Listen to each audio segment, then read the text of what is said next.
Hi everyone. तो आज के इस वीडियो में हमको पढ़ना है अपना कंसंट्रेशन टर्म के बारे में। ठीक है, देखो कंसंट्रेशन टर्म तो हम पढ़ेंगे ही, लेकिन उससे पहले हमको थोड़ा बहुत सॉल्यूशन के बारे में पता होना चाहिए कि सॉल्यूशन क्या होता है। तो चलिए स्टार्ट करते हैं आज का ये वीडियो और समझते हैं कि सबसे पहले मेरा सॉल्यूशन क्या होता है। ठीक है, तो देखो अगर हम सॉल्यूशन की बात करते हैं तो सॉल्यूशन क्या होता है, तो सॉल्यूशन मेरा होमोजीनियस मिक्सचर होता है।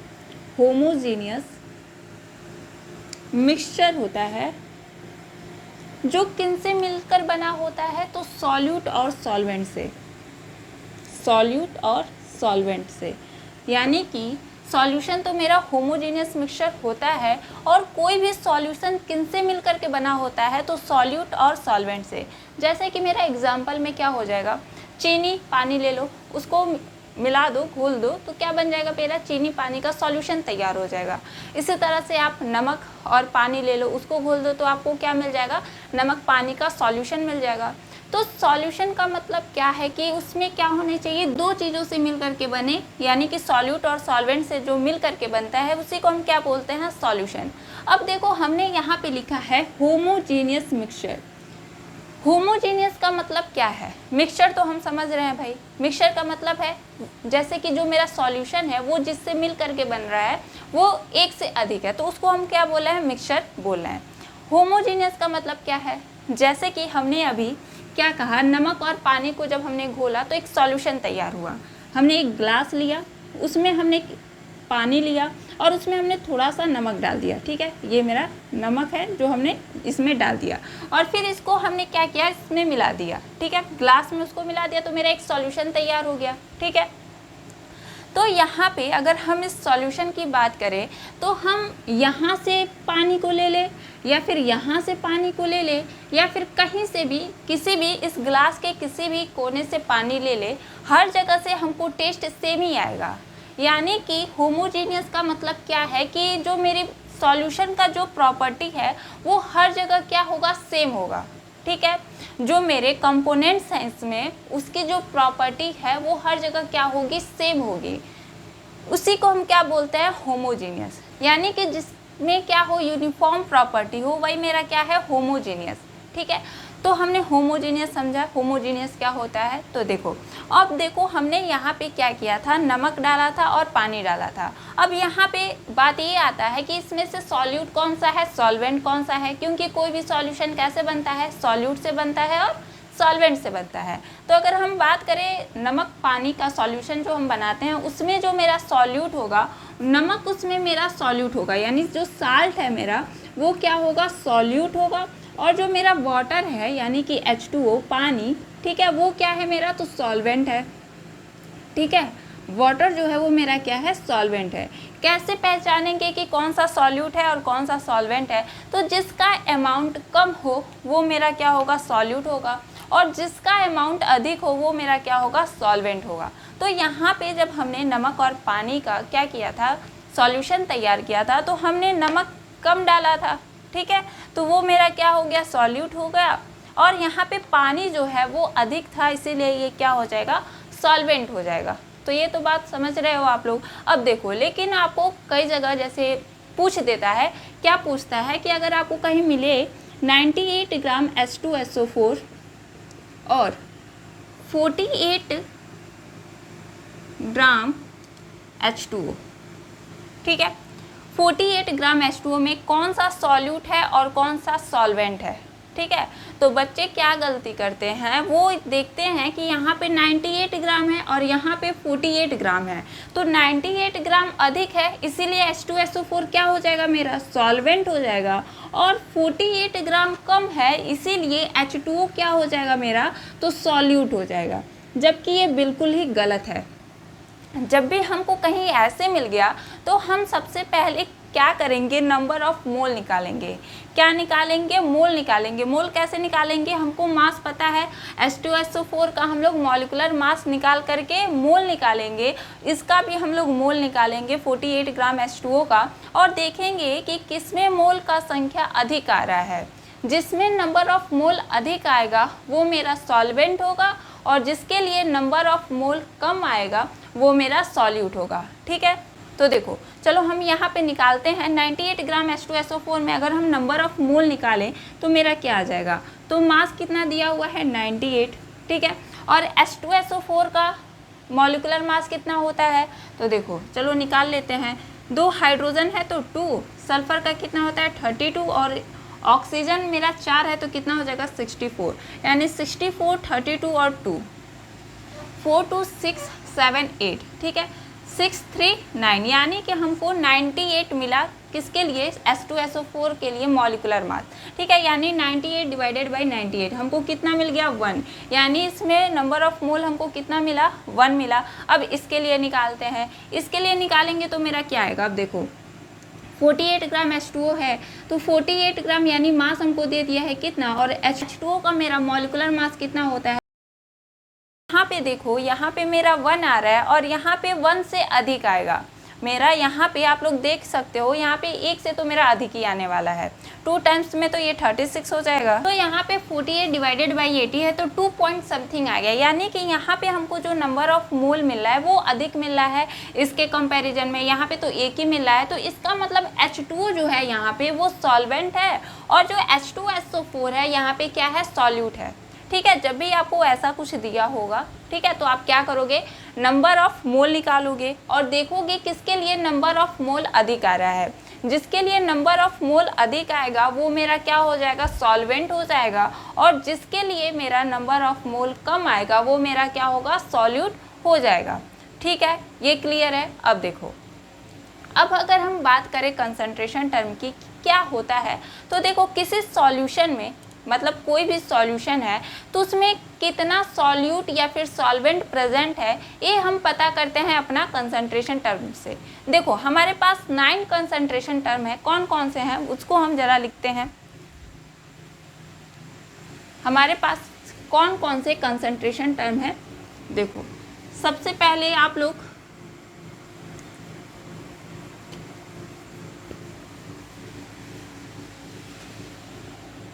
देखो, सबसे पहले क्या है मेरा,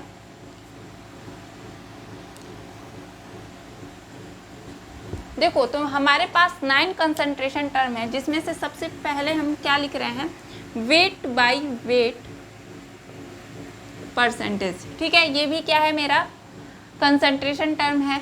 दूसरा है मेरा वॉल्यूम बाय वॉल्यूम परसेंटेज, ठीक। थर्ड है मेरा वेट बाय वॉल्यूम परसेंटेज, ठीक। फोर्थ है मेरा ppm यानी कि पार्ट पर मिलियन, पार्ट पर मिलियन, ठीक। नेक्स्ट है मेरा फिफ्थ है ppb यानी पार्ट पर बिलियन, पार्ट पर बिलियन। फिर नेक्स्ट है मेरा मोल फ्रैक्शन, मोल फ्रैक्शन, ठीक।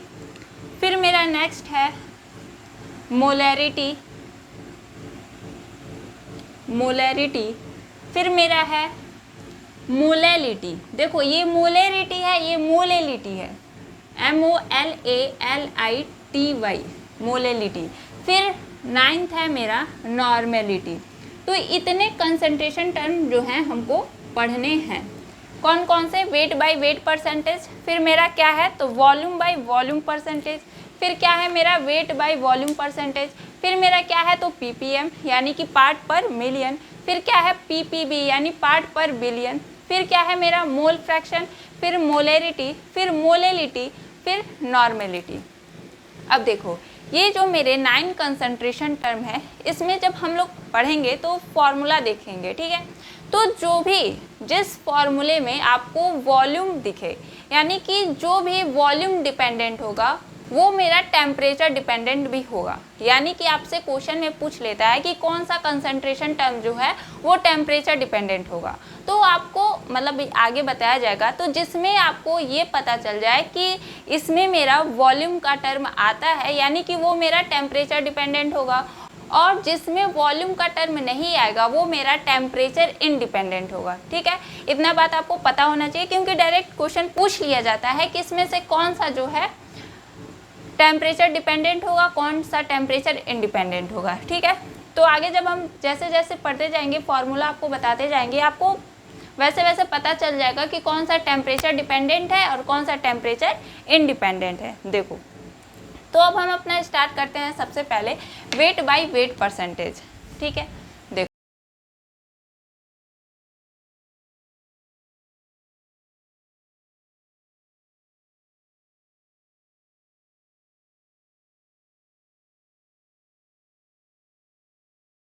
देखो सबसे पहले तो इसके लिए फॉर्मूला देखो कि अगर हमको वेट बाय वेट परसेंटेज निकालना होगा तो निकालेंगे कैसे। वेट बाय वेट परसेंटेज, ठीक है, मास ऑफ सॉल्यूट,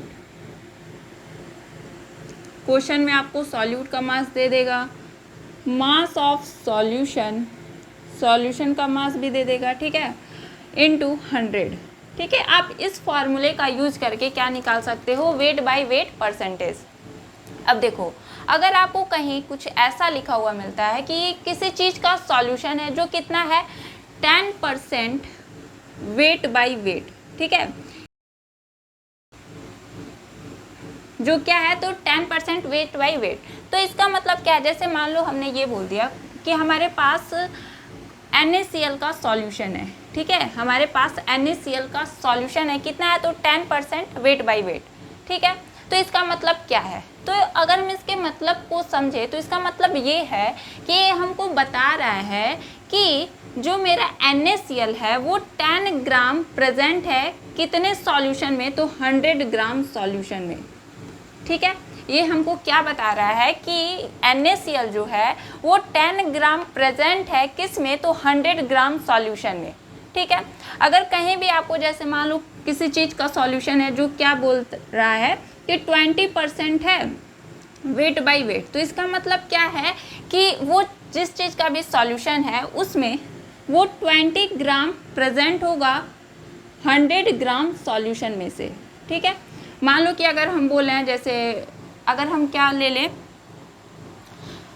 चलो भाई हम शुगर ही ले लेते हैं, ठीक है, कि हमारे पास शुगर का सॉल्यूशन है और वो कितना है तो 20% वेट बाय वेट, तो इसका मतलब क्या है कि मेरे पास 100 ग्राम सॉल्यूशन में 20 ग्राम शुगर है, ठीक है, 100 ग्राम सॉल्यूशन में हमारे पास 20 ग्राम शुगर है। तो अगर आपको ऐसे कहीं देता है, अगर कहीं आपको ऐसा लिखा हुआ मिलता है तो उसका डायरेक्ट मतलब यही होता है, ठीक है, कितने में से 100 ग्राम सॉल्यूशन में से कितना ग्राम शुगर होगा तो 20 ग्राम शुगर, अगर यहाँ 50 होता तो 50 ग्राम शुगर होता, ठीक है, अगर यहाँ 40 होता तो कितना होता, 100 ग्राम सॉल्यूशन में मेरा 40 ग्राम शुगर होता, ठीक है। तो इस तरह से हमको ये पता होना चाहिए था। अब देखो इस पर हम एक क्वेश्चन कर लेते हैं। क्वेश्चन क्या है मेरे पास, देखो एक क्वेश्चन है, क्या है, 20 ग्राम NaCl dissolve in 100 gram water, find weight by weight percentage, ठीक है, हमको क्या दे दिया है, मास दे दिया। देखो यहाँ पे हमने क्या लिखा है, mass of solute, mass of solution, mass weight chemistry में ठीक है सेम है, ठीक है, यहाँ पे अपना फिजिक्स मत लगाना, ये दोनों सेम चीज़ है, हम लोग वेट भी लिख देते हैं मास भी लिख देते हैं। अब देखो क्वेश्चन क्या है, 20 ग्राम NaCl dissolve in 100 gram water, यानी कि 20 ग्राम NaCl को, चलो क्वेश्चन लिख लेते हैं, 20 ग्राम NaCl dissolve in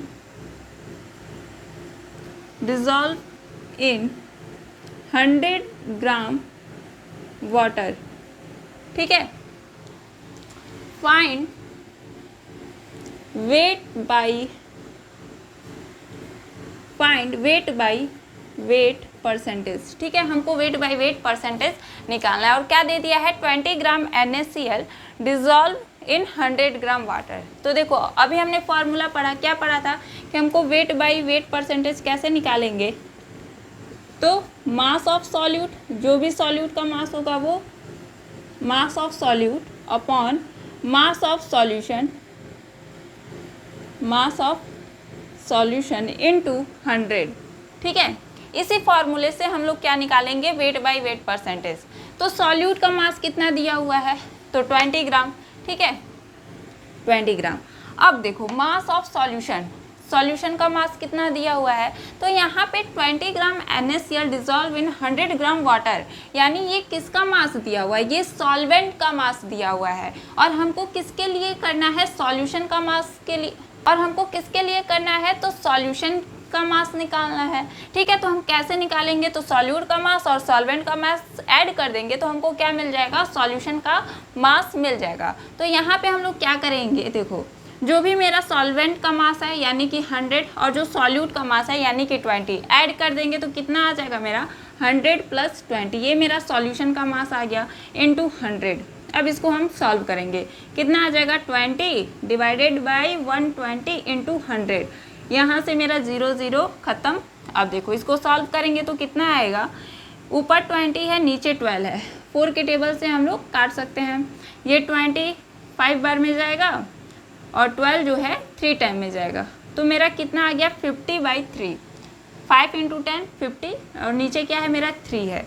अब देखो इसको हम लोग सॉल्व करेंगे तो क्या आ जाएगा मेरा, देखो हमने इसको 4 के टेबल से क्या किया था, 20 कितने टाइम में जाएगा 5 टाइम में जाएगा और 12 मेरा 3 टाइम में जाएगा। अब इसको अगर हम सॉल्व करते हैं तो कितना आ जाएगा 1 और फिर मेरा ये 20 यानी कि 6, ठीक, उसके बाद से 20 पॉइंट लेंगे तो मेरा 20 यानी कि 60.6 के अप्रॉक्स में मेरा आने वाला है। ठीक है, तो देखो इसी तरह से हम लोग किसी भी क्वेश्चन में अगर वेट बाय वेट परसेंटेज पूछे तो इसी तरह हम लोग निकाल सकते हैं। तो यहाँ पे मेरा कितना आया 60.6% आंसर मेरा आ गया। ठीक है, तो अगर आपको कोई भी क्वेश्चन देगा तो आप लोग क्या करोगे, डायरेक्ट फॉर्मूले का यूज करके आप लोग उसको कैलकुलेट कर सकते हो। अब देखो एक और क्वेश्चन करते हैं। अब क्वेश्चन क्या है मेरे पास, पहले हम इसे रेज करते हैं।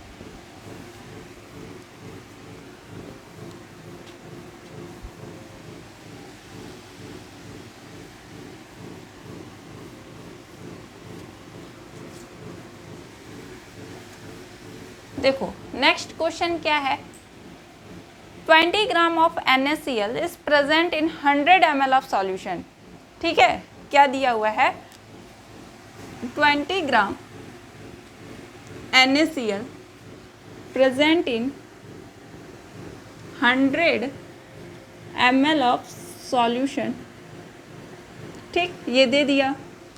फाइंड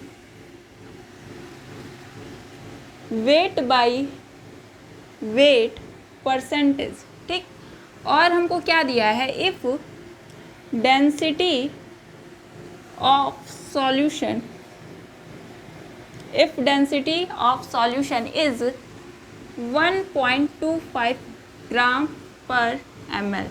ठीक है, और हमको डेंसिटी कितना दे दिया है, तो 1.25 ग्राम पर ml दे दिया है और सॉल्यूट का भी मास दे दिया है और सॉल्यूशन का हमको वॉल्यूम दे दिया है। यहाँ देखो 100 ml ऑफ सॉल्यूशन बोला है ना, ये क्या है, वॉल्यूम दे दिया है हमको और हमको डेंसिटी दिया है और पूछ क्या रहा है, वेट बाय वेट परसेंटेज। तो देखो सबसे पहले तो इसका फॉर्मूला क्या होता है, वेट बाय वेट परसेंटेज हम लोग कैसे निकालते हैं, तो वेट बाय वेट परसेंटेज अभी हमने पढ़ा था, mass of solute upon mass of solution, mass of solution into 100, ये अभी हमने पढ़ा था। अब देखो अब हमको क्या करना है, यहाँ पे हमको सॉल्यूट का तो मास दिख रहा है 20 ग्राम, ठीक, लेकिन सॉल्यूशन का मास हमको निकालना पड़ेगा। कैसे निकालेंगे, तो देखो उसके लिए हमको क्या क्या दे दिया है, वॉल्यूम दे दिया है और डेंसिटी दे दिया है। अब आप जानते हो कि डेंसिटी किसके इक्वल होता है, डेंसिटी किसके इक्वल होता है, तो मास अपॉन वॉल्यूम। ठीक है, तो यहाँ से आपको क्या दे दिया है, डेंसिटी दे दिया है, वॉल्यूम दे दिया है, तो आप लोग मास भी निकाल सकते हो। तो मास किसके इक्वल हो जाएगा, डेंसिटी इनटू वॉल्यूम हो जाएगा ना। तो हम यहाँ से क्या कर सकते हैं, मास निकाल सकते हैं, सॉल्यूशन का मास निकाल सकते हैं। तो देखो डेंसिटी कितना दिया हुआ है 1.25 ग्राम पर ml इनटू वॉल्यूम कितना दिया है मेरा 100 ml। तो हमने ये लिख दिया 100 ml। ml से ml कैंसिल हो गया और कितना बच गया मेरा 1.25 ग्राम। तो मेरा मास कितना आया 1.25 ग्राम। ये किसका मास है तो सॉल्यूशन का, ठीक है, क्योंकि डेंसिटी भी मेरा सॉल्यूशन का ही है और जो मेरा ये वॉल्यूम है वो भी सॉल्यूशन का है। तो जो मेरा मास निकला है वो भी किसका निकला है, सॉल्यूशन का ही मास निकला है। कितना आ गया मेरा 1.25 ग्राम। ये देखो सॉरी, यहाँ पे 100 से मल्टीप्लाई हो जाएगा तो क्या आ जाएगा मेरा, 100 से मल्टीप्लाई भी तो हो रहा है, तो मेरा आ जाएगा 125 ग्राम। ठीक है, कितना आ गया मेरा 125 ग्राम। तो देखो अब निकालते हैं अपना weight by weight percentage. Mass of solute, mass of solute यानी कि 20 ग्राम। ठीक, मास ऑफ सॉल्यूशन कितना आया 125 ग्राम। ठीक है, इनटू 100, ये कितना आ जाएगा, ग्राम से ग्राम मेरा खत्म, तो मेरा कितना आ जाएगा, ये देखो। अब इसको हम लोग 5 के टेबल से अगर इसको काटे तो कितना आ जाएगा, ये 4 टाइम में और ये मेरा 25 टाइम में। ठीक है, और ये जो हो जाएगा 25 1 जा 25 और 4 टाइम में 100, तो हमने इसको भी काट दिया। अब मेरे पास क्या आ गया 4 × 4 यानी कि 60%, यानी कि इस क्वेश्चन का आंसर मेरा कितना आ गया 60% आ गया। हमने कैसे किया, हमसे क्या पूछा था, हमसे वेट बाय वेट परसेंटेज ही पूछा था और इस बार हमको सॉल्यूट का तो मास दे दिया था और सॉल्यूशन का मास न दे करके हमको उसका वॉल्यूम और डेंसिटी दे दिया था।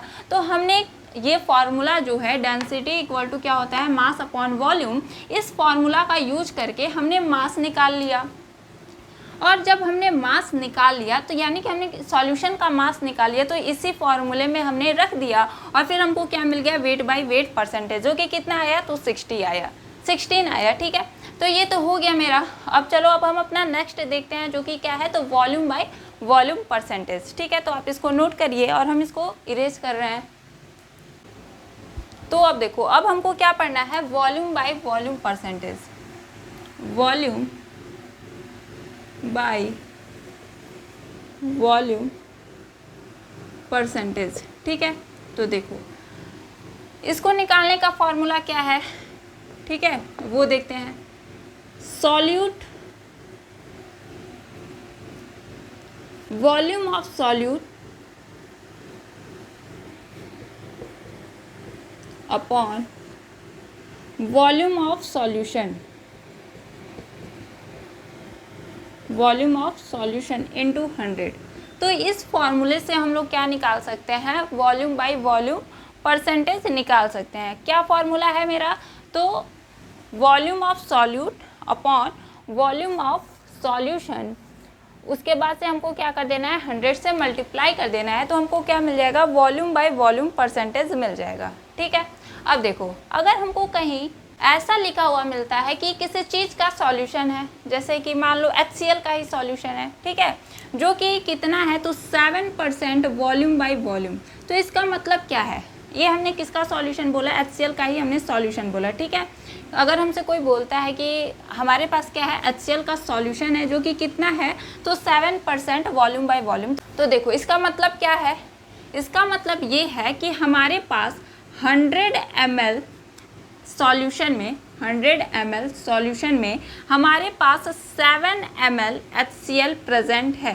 ठीक है, तो अगर हमसे कोई ये पूछता कि हमारे पास मान लो किसी चीज़ का सॉल्यूशन है, जैसे कि मान लो नाइट्रिक एसिड ही है, नाइट्रिक एसिड का सॉल्यूशन है जो कितना है तो 20% वॉल्यूम बाय वॉल्यूम, तो इसका मतलब क्या है कि हमारे पास 100 ml सॉल्यूशन में से 20 ml नाइट्रिक एसिड प्रेजेंट है। ठीक है, तो इसका जनरल मतलब यही है, हम लोग को ये पता होना चाहिए था। ठीक है, जैसे मान लो कि अगर हमसे यही पूछ दे, अब यहाँ पे हमको क्या 40% आ गया। ठीक है, मान लो कि हमारे पास HCl का सॉल्यूशन है जो कितना है 40% है वॉल्यूम बाय वॉल्यूम, तो उसका मतलब क्या है कि हमारे पास 100 ml सॉल्यूशन में हमारे पास 40 ml HCl है, या फिर जो भी चीज़ होगा, ठीक है, जो भी हम लेंगे वो चीज़ होगा।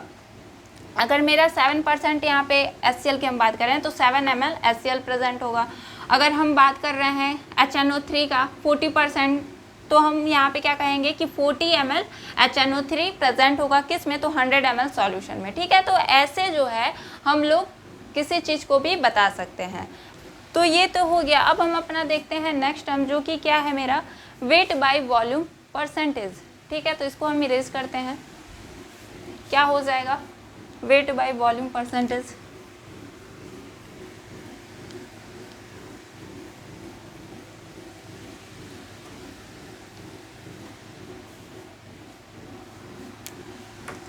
फोर्थ है मेरा वेट बाय वॉल्यूम परसेंटेज। अब देखो इसका मतलब क्या है, सबसे पहले समझो कि इसको हम लोग निकालेंगे कैसे। तो देखो वेट बाय वॉल्यूम परसेंटेज, ठीक है, कैसे निकालेंगे, सॉल्यूट का वेट या फिर हम क्या लिख सकते हैं, mass of solute upon mass of volume of solution, volume of solution into 100, ठीक है।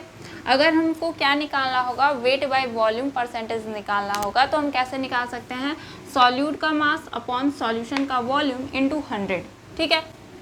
तो हम किसी भी का भी क्या निकाल सकते हैं, वेट बाय वॉल्यूम परसेंटेज निकाल सकते हैं। देखो अगर हमको कहीं ये बोले कि हमारे पास शुगर है, क्या है, शुगर है, कितना है, तो कितना कह दे 20% है वेट बाय वॉल्यूम। तो इसका मतलब क्या है कि जो हमारे पास शुगर है वो जो है 100 ml में, 100 ml सॉल्यूशन में केवल 20 ग्राम शुगर जो है वो प्रेजेंट है। क्या मतलब है, 100 ml सॉल्यूशन में 20 ग्राम शुगर मेरा प्रेजेंट है। अगर वही हम ये बोलते हैं कि मेरे पास जो शुगर है वो 40% है वेट बाय वॉल्यूम, तो उसका मतलब क्या होता है कि मेरे पास जो शुगर है, ठीक है, वो 100 ml सॉल्यूशन में से 40 ग्राम शुगर जो होगा वो प्रेजेंट होगा, ठीक है। तो ये हमको जाना था। अब देखो इस पे हम क्वेश्चन करते हैं, क्वेश्चन इस पे काफ़ी अच्छे अच्छे पूछे जाते हैं।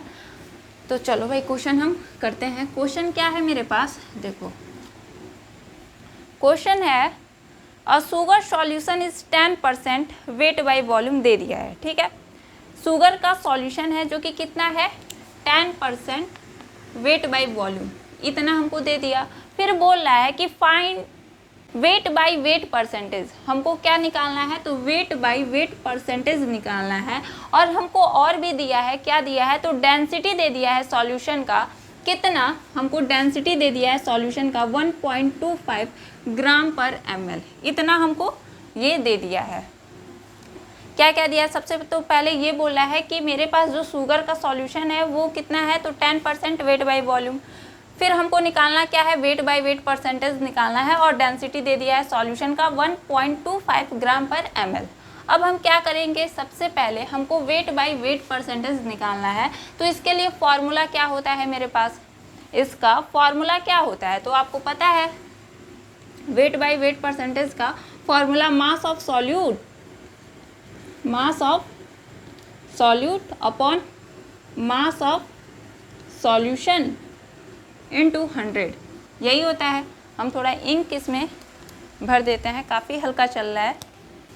तो देखो हमको क्वेश्चन में तो हमको दिख रहा है कि सॉल्यूट का तो मास हमको दिख रहा है, लेकिन हमको क्या निकालना पड़ेगा, सॉल्यूशन का मास निकालना पड़ेगा।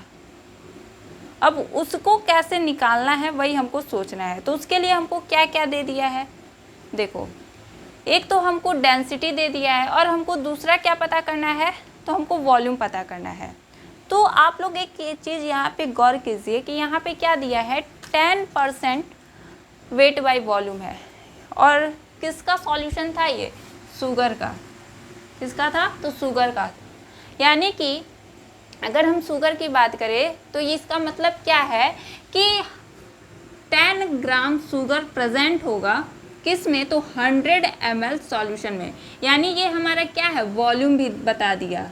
देखो इसीलिए आपको ये बताया गया था, ये काफ़ी इंपॉर्टेंट है, क्वेश्चन में ऐसे ही दे देगा। अब आपको पता करना पड़ेगा कि सॉल्यूट का मास कितना होगा, या फिर उसके हिसाब से जो भी देगा, जैसे अगर मान लो यहाँ पे वेट बाय वेट होता तो आपको क्या दे देता, वहाँ पे सॉल्यूशन का मास दे देता, ठीक है। लेकिन यहाँ पे हमको क्या दिया है, यहाँ पे वेट बाय वॉल्यूम है, यानी कि 100 ml में मेरे पास कितना शुगर है, तो 10 ग्राम शुगर है। यानी कि हमको सॉल्यूट का मास भी दे दिया है और वॉल्यूम हमको सॉल्यूशन का दे दिया है। तो सॉल्यूशन का वॉल्यूम दे दिया है और डेंसिटी भी क्वेश्चन में दिया ही हुआ है, तो हम सॉल्यूशन का मास निकाल सकते हैं। तो मास कैसे निकल जाएगा मेरा, डेंसिटी में हम क्या कर देंगे, वॉल्यूम से मल्टीप्लाई कर देंगे, तो हमारे पास मास निकल जाएगा। तो कितना आ जाएगा, 1.25 इंटू वॉल्यूम कितना है 100, तो जब मल्टीप्लाई कर देंगे तो 125 आ जाएगा। ठीक है, तो 125 ग्राम मास आ गया किसका, तो सॉल्यूशन का। तो यहीं पे हम रख देते हैं सॉल्यूट का मास कितना है मेरा, तो 10 ग्राम।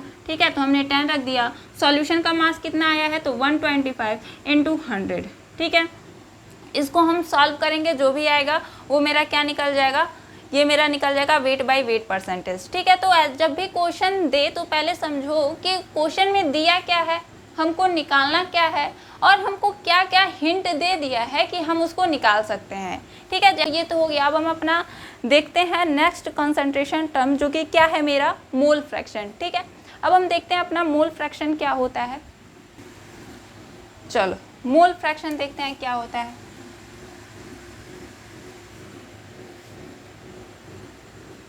अगर हम मोल फ्रैक्शन की बात करें तो देखो, अगर हमारे पास कोई कंटेनर है, ठीक है, और इसमें मेरे पास दो कंपोनेंट है, ए और बी। ठीक है, और हम ये बोल रहे हैं ए के कितने मोल हैं, तो 2 मोल हैं, और बी के कितने मोल हैं, तो 2 मोल हैं। ठीक है, तो देखो अगर हम पूछे कि ए के मोल का फ्रैक्शन क्या होगा, तो आप क्या बताओगे, 2। ए का जो भी मोल है वो ले लो, और जितने भी इस कंटेनर में जितने भी कंपोनेंट हैं उनके मोल को ऐड कर दो, यानी 2 और 2 कितना आ जाएगा, 4, यानी कि 1/2। अगर हम पूछे कि बी के मोल का फ्रैक्शन क्या होगा, तो आप क्या बताओगे, बी का मोल कितना है, 2 है, और जब आप ऐड करोगे तो कितना आ जाएगा, 4, यानी 1/2। ठीक है, यानी यहाँ इस केस में तो दोनों सेम ही आ रहा है, यानी कि 0.5 0.5। तो इसी को हम लोग बोलते हैं मोल फ्रैक्शन। ठीक है, अगर मान लो हमको ये जो कंपोनेंट ए है इसका मोल फ्रैक्शन निकालना है, तो हम कैसे निकालेंगे, mole fraction of A, mole fraction of A कैसे निकलेगा भाई मेरा, देखो ए का जो भी मोल होगा वो number of mole of A. ठीक है, number of moles of A, number of moles of A plus number of moles of B.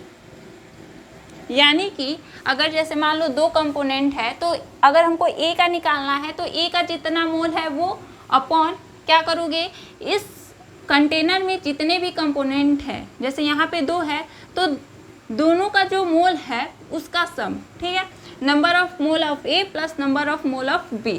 ठीक है, बी का कैसे निकालोगे मोल फ्रैक्शन, तो number of mole of B, number of mole of B upon number of mole of A plus number of mole of B. ठीक है, तो अगर आपको किसी भी कंपोनेंट का क्या बोले, मोल फ्रैक्शन निकालने के लिए बोले, तो आप लोग ऐसे ही निकाल सकते हो। ए का मोल फ्रैक्शन क्या हो जाएगा, number of moles of A upon number of moles of A plus number of moles of B.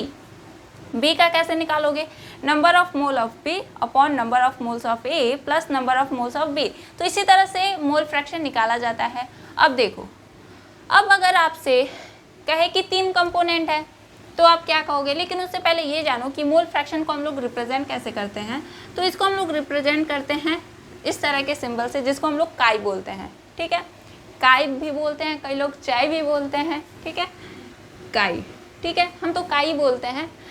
तो इसको हम लोग कैसे रिप्रेजेंट करते हैं, काई से रिप्रेजेंट करते हैं। अब देखो, तो अगर मेरे पास 3 कंपोनेंट हो, ए बी और सी, ठीक है, और हमसे कोई पूछे कि ए का मोल फ्रैक्शन क्या होगा, ए का मोल फ्रैक्शन क्या होगा, तो हम क्या बताएंगे, number of mole of A, N A क्या रिप्रेजेंट कर रहा है, ए के number of mole divided by A का number of mole plus B का number of mole plus C का नंबर ऑफ मोल।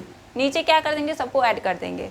ठीक है, तो अगर हमको ए का मोल फ्रैक्शन निकालना है तो ऊपर क्या होगा, ए का नंबर ऑफ मोल अपॉन जितने भी कंपोनेंट होंगे उन सब का नंबर ऑफ मोल को जोड़ करके इससे हम डिवाइड कर देंगे। ठीक है, यानी N A divided by N A plus N B plus N C. अब देखो बी का कैसे निकालेंगे, इसी तरह से निकाल लेंगे। ठीक है, number of mole of B और N A plus N B plus N C. N A क्या है, तो number of mole of A, N B क्या है, तो number of mole of B, N C क्या है, तो number of mole of C. इसी तरह से हम क्या निकाल सकते हैं, काई सी, यानी कि मोल फ्रैक्शन ऑफ सी। तो number of mole of C upon number of mole of A plus number of mole of B plus number of mole of C. तो इसी तरह से हम लोग क्या कर सकते हैं, निकाल सकते हैं। चलो इस पे एक क्वेश्चन करके देखते हैं। क्वेश्चन क्या है हमारे पास, पहले हम इसको इरेज करते हैं। क्वेश्चन क्या है, 58.5 ग्राम NaCl